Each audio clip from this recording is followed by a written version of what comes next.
Hi everybody. He's Massey, I'm Chandra, and this is a second video in a series where we take up questions that a lot of students ask pretty regularly, and we try to answer them in a very detailed manner. So today's question is, should I be quitting my job and studying exclusively for CAT? Or if I'm in my final year graduation and I have a campus offer, should I pick up the campus offer or should I let go of it and only prepare for CAT? Yeah. So this is a very commonly asked question. Yes. Yeah. So the shortest answer is no. You shouldn't leave your job to prepare, nor should you let go of the opportunity of a job to prepare. That's the shortest answer, and we'll try to now substantiate why this is the case. And one of the most important reasons is it's a very competitive exam. Every bit of advantage that you can have will come to your aid. And understand in the final stage of selection, there are going to be a lot of students who would have scored as high a percentile as someone who doesn't have an exam, doesn't have a work experience, but they, along with the same percentile, also have a work experience. So my simple point is, leaving a job or so on, you start on the back front. Yes. On the back foot. Yes. Sorry. Because B schools too. So to sort of give a wider angle to what Chandra is saying is that B schools don't like the answer when they say why haven't you done anything. So if your answer is no, I studied. So their cross question is, well, the person who is working also studied. So why did you need a gap?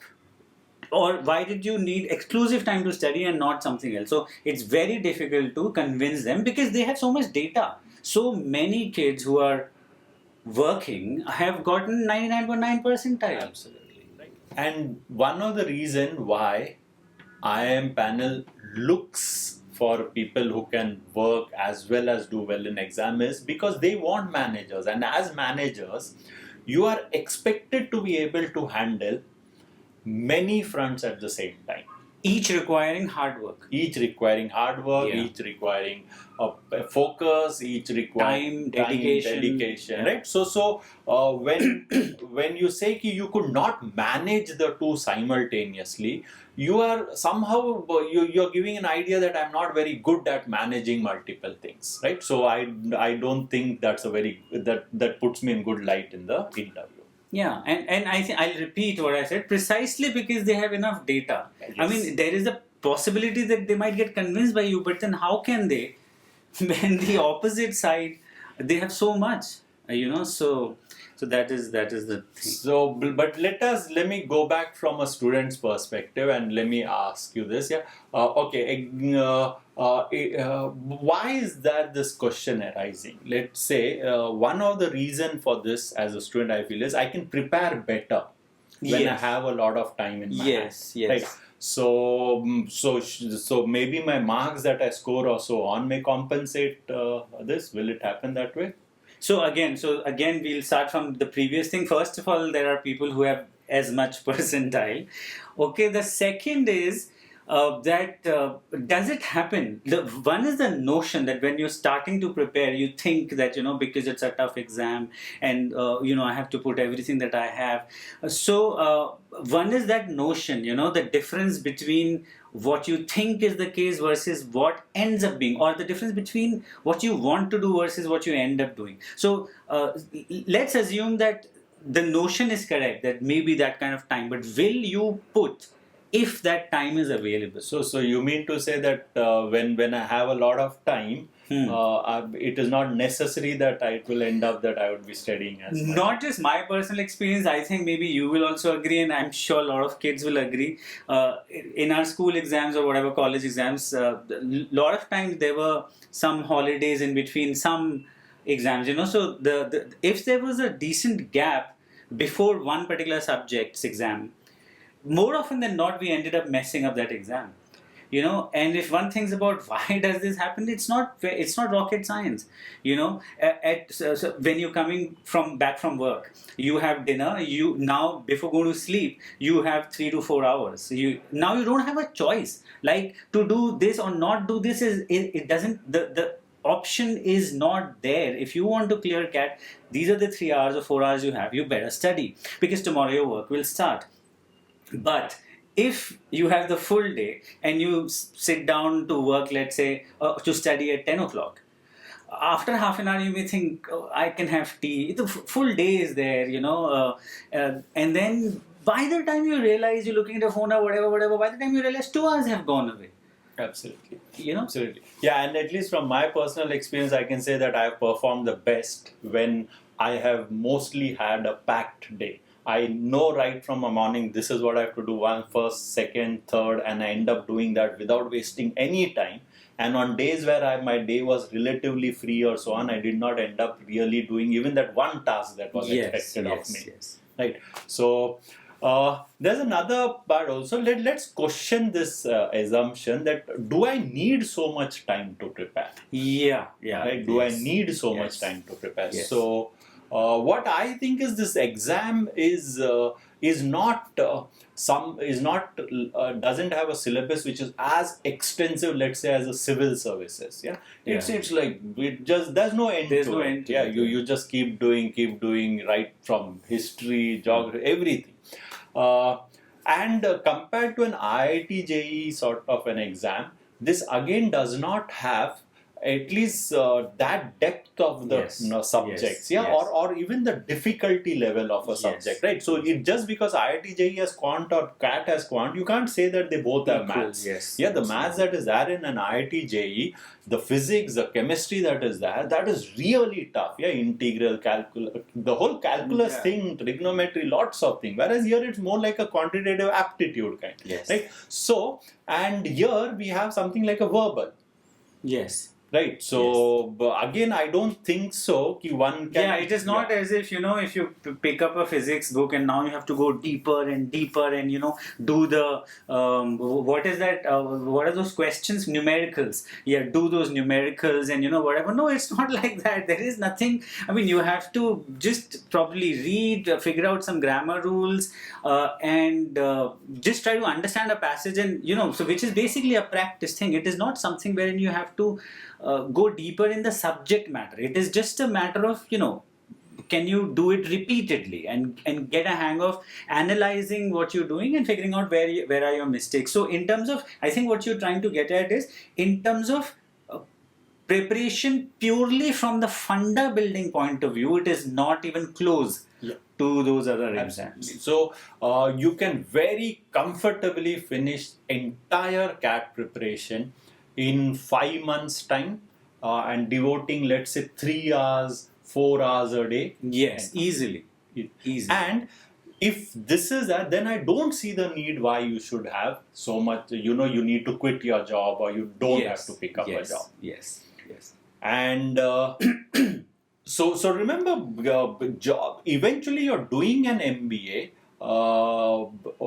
to get into the job, into a work field, having a career. Yes. And so I don't see any, forget what the IIMs want. I see it is also advantageous to me. When I start working or so on, I can probably capitalize on that work X, not just in the interview, but for my entire career. I would have more knowledge about what I would want to do, marketing, finance, how organizations functions. I would feel that I'm progressing in my career. Whereas if I take a break, that thought really scares me. I'm stalled. Yes. Yeah, I'm just stagnant here, right? And probably the stagnancy of this thing also creeps in a lot of fear in my mind about what will happen in the exam.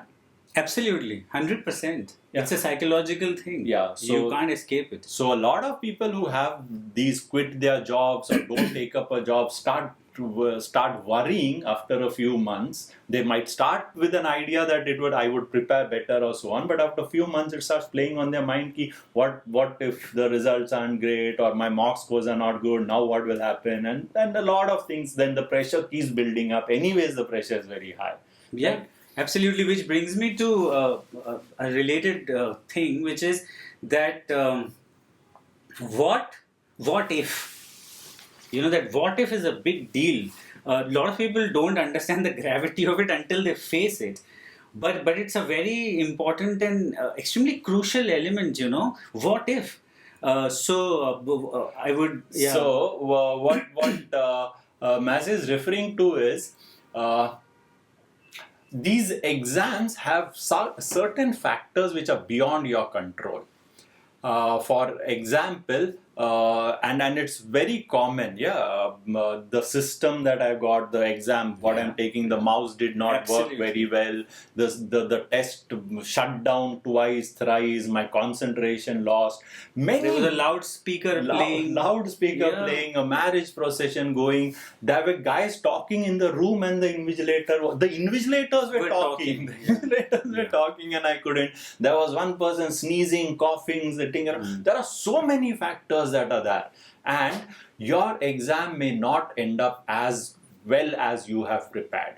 Right? So that what if what Matthew is referring to is, you need to keep that perspective that it is possible that you take a break and you might prepare, and you might be you should be getting a 99 percentile, but it might end up that you might end up with just a 91 percentile, 92 percentile. Yes. Then what? Then what? And especially when you left a job, or you didn't pick up a job.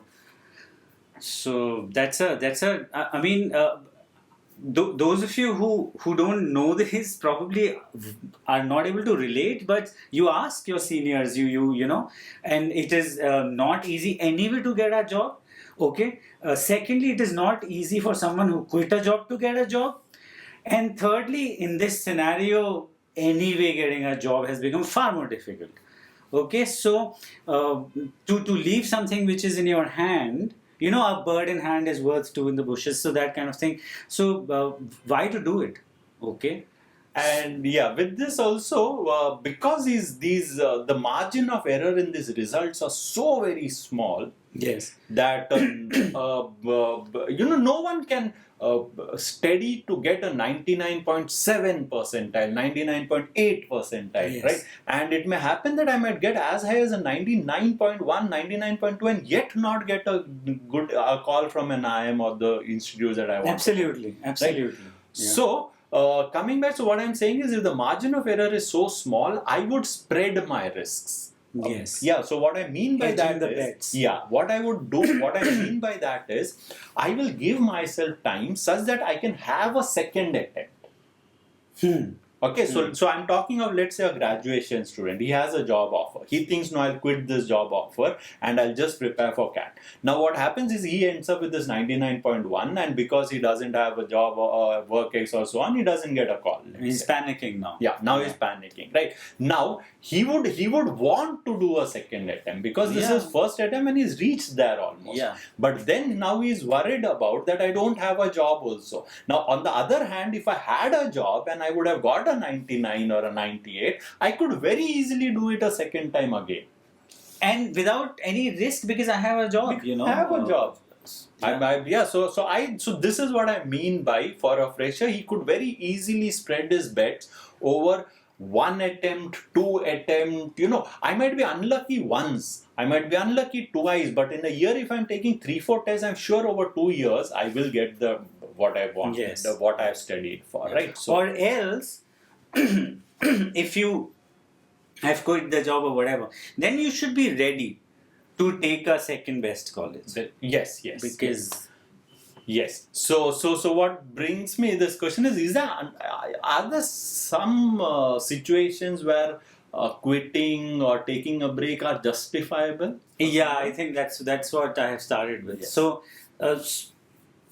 So I won't call it justifiable in that sense, but because let's say you are saying to yourself or to us that I am a weak student, I cannot give that kind of time, or the job that I have right now takes away all my time. I can't do anything. And this is true. I mean, let's not, ignore these facts that some people end up working 14-hour days and whatever. Now, when will they study and so on?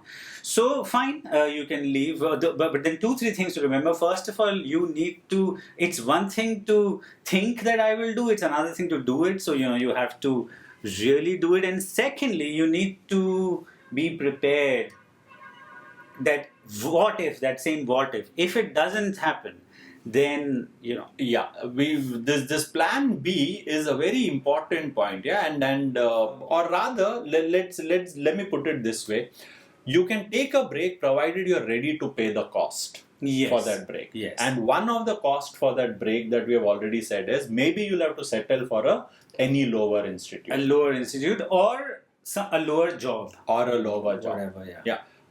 So you would need to do that. And another reasons where one can take a break that I can think of is two situations. One, where the person is academically very, very weak.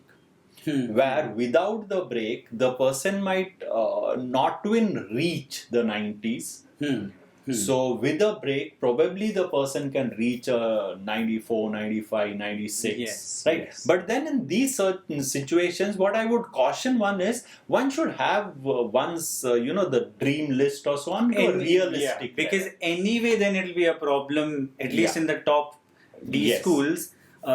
This creates a problem. I mean, there are people who get through, but they are rarities. Yes. These are exceptions. In general, they don't take people with poor academic skills. Yes. So that also is spreading your risk, if you're prepared for that. Right. And the other set of students are, I would say, those who are pretty certain about reaching the 98, 99 percentile, but are so involved in their work that they're the ones who work 14 hours and 18 hours, yes. right? But they're very certain if they have time, they can probably get pushed it from 98 to a 99 or a 99.5 in those circumstances. But here, my caveat, here you don't really need a 6 months break. I was thinking in the same lines. Here you don't need. You just need to you need to quit or ask them for a leave if possible for 2-3 months. 2-3 months is good enough a break, right? So even if you want to quit or so on, I think so one should try to keep that duration as less as possible. Yes. You don't have to leave as early as a January, February, March or so on. Even if you leave in the month of June, July or August, you still have 3-4 months, and 3-4 months of concentrated effort, especially when you are already in that 98% and you're so sure and so on. Yeah, So it can work that way. So you could just negotiate with your boss, you could negotiate with your company, and if it doesn't come down, then probably quit for 3 months. 3 months is not a big deal actually, right? Yeah. One spends that time moving between jobs also. Okay, so now assuming that kids are convinced, by what we have said, so now I'm going to work and study. So now the obvious question is, how do I manage both? Because all said and done, there is a problem of time available, office hours, coming late, and so on. So, and the answer to it is time management. Mm-hmm. Yeah, and there's a lot one can do in time management. It's not just a jargon or so on. For example, the first thing I would ask a student to question is it necessary, the amount of time that he spends in the company, that he leaves at 8 p.m., 9 p.m., is it necessary? So find if it so happens that you have a task given, can you not finish that task very efficiently, quickly, and then make it a habit of leaving office hours at whatever, 6 o'clock, 7 o'clock. And the argument could be that boss doesn't allow. More than the boss doesn't allow, it's more like a culture thing that has been set up. Everyone leaves at that time, so everyone keeps dragging on with work and does, right? So I would say just do your work. Look, you have a goal. You have to get into an IIM, right? You want to work also. So start being very selfish in that sense, right? You have work done. Just do that much work which will keep your boss happy. Don't go out. Don't pick up more work. Don't volunteer. finish off your work. And sometimes you'll have to also have a spine and tell your boss stories and say you'll have to leave at 6 o'clock and you're going to do that for the next 4 months because you have to join a class or something. Say you're upgrading your skill and so on. If you're scared of saying you want to prepare for CAT, and hence you want the next 2 months, 3 months, you're going to leave at this time. Yes, and I think the very important element here is you need to finish your tasks. Whatever your tasks are, you need to finish. Of course, this is all assuming that it is. In some cases, it is not possible, right? But then I think we've already spoken about that there are some cases in which you may have to quit. Yes. So those things are there. But in general, I think. So we're just saying before quitting, figure out can there be any possibility of managing things without quitting? Precisely. Quitting can be an option, but it should not be a first option. At the drop of a hat, quit the job, right? You need to first talk. What's the harm in talking with the boss? Like the worst, what he'll say is he'll figure out that you are preparing for CAT, or he might not give you a great rating. Big deal. Anyways, you're not going to. Your career plan isn't to stay over there for long. So I think so one should this is also prioritizing. Yes. Maybe your work is there, but it need not be the highest priority. You can afford to not be counted amongst the best performers in the company. You can afford a couple of once or twice your boss criticizing you or something. Big deal. Yeah, you can laugh it off yourself and then so I think so one should try doing that, right? And one more thing is probably and if these also things don't work and you have a lot of time, where you try breaking the steady work into small 10 minutes where you can do that while you are on your desk. If you're not always working, right? So for example, take screenshots of 10 questions every day and probably finish those 10 questions while you're in the job. Two questions, three questions, whenever you get time. Tables or vocab words. Yes, right? Yeah. And I'm sure even in personal life, beyond the office hours. So you said it's mostly people blame the office hours. I think so. Time wasters are there in personal hours also. Yeah, absolutely. So it is largely, not 100%, but largely it's a myth, it's a misconception, it is fooling oneself that the home time to study, the non-working hours, that's not enough. Because if we look at the amount of time we waste, it is, if you actually if somebody could record you, let's say if you could put a recording camera, you'll be shocked how much time we waste. Yeah, sometimes when I check ask someone to guess how much is the screen time of a phone. Yeah. And not just the screen time, the times it has been unlocked. Yeah. And mostly the guess that one does is less than half also maybe. 1/3, 1/5. 1/3, 1/5. Yeah, absolutely. Shocked. I spent 4.5 hours. And I unlocked my phone 80 times, like really, so this brings me to a thing which I noticed last year with few students, so there were a few students, like if I went to the group, our group, the free one especially, to answer some questions. So meanwhile, some student asked some other question. Within 10-15 seconds, there were 3-4 answers to that question. Okay, now this itself is a problem, but I'll tell you a bigger problem which I noticed over a period of time, that more often than not, those instant replies were by same 3-4 people.